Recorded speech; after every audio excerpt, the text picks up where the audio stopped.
On the 1st of December at 1 PM, I decided that I want to change something, and I decided that I want to change the orientation of my Apple Watch, and I literally want to turn it upside down. So I finally wanted to know the advantages and of course disadvantages of wearing the Apple Watch like this.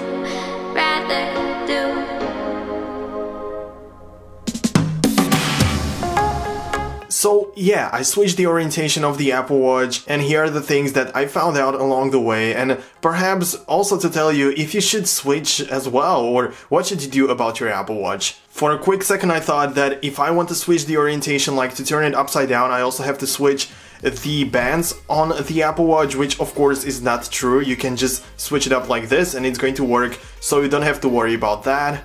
Also, it may seem like an obvious fact, but the Apple Watch is not going to switch by itself and you need to adjust it in the settings of your Apple Watch. So let me show you how you can do it in case you are interested. So here you will go to this general section and make sure to get to the orientation page, and now you can see where the digital crown should be located. So if you want to have it upside down or on the left side, you can click left, and of course the opposite for the opposite effect. I'm pretty sure you know that if you hold down to the digital crown, you will invoke Siri or you will activate it. And this is what happened to me, or used to happen to me, while I was wearing the Apple Watch the normal direction. So if you would just wear it normally, let me show you what used to happen to me. When I was using this, and when I touched the table just like that, and I started to do things, I started to lean on the table, I used to invoke Siri accidentally. I mean, it wasn't something that happened every single day, but maybe twice or 3 times a week. So yeah, it used to happen and it was kind of annoying. Of course, I just clicked on any button and just clicked away, and it wasn't a big problem at all, but it doesn't happen since I switched the orientation.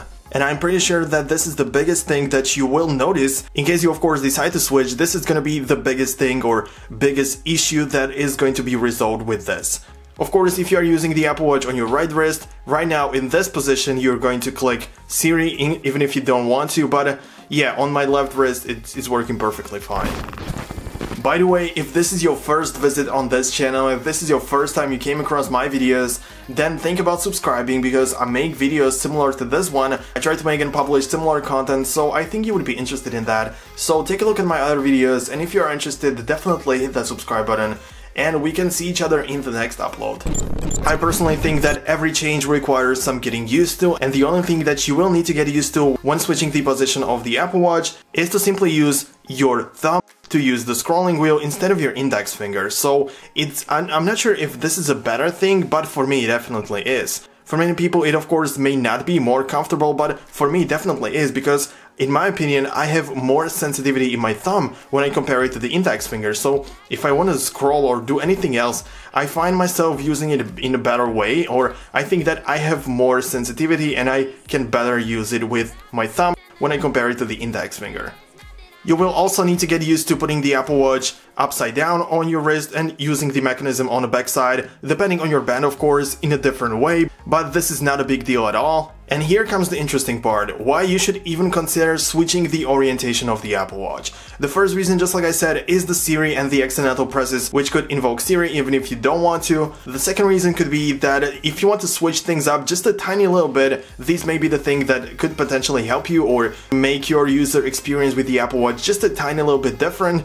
And the third reason is to, of course, in case you feel as well that you have more sensitivity in your thumb, this could cause your Apple Watch to be more productive. I mean, this is just a theory, but think about it and perhaps try it out if you want.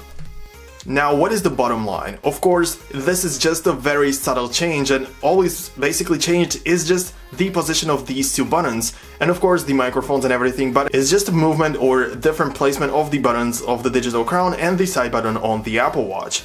But I have to say, and I have to admit, that from now on, or from the time that I decided to switch, I will keep the Apple Watch on my left wrist with this orientation. Of course, everything comes down to the personal preference, but just like I said, I will keep using the Apple Watch, just like you see it in this video, with my digital crown on the left side.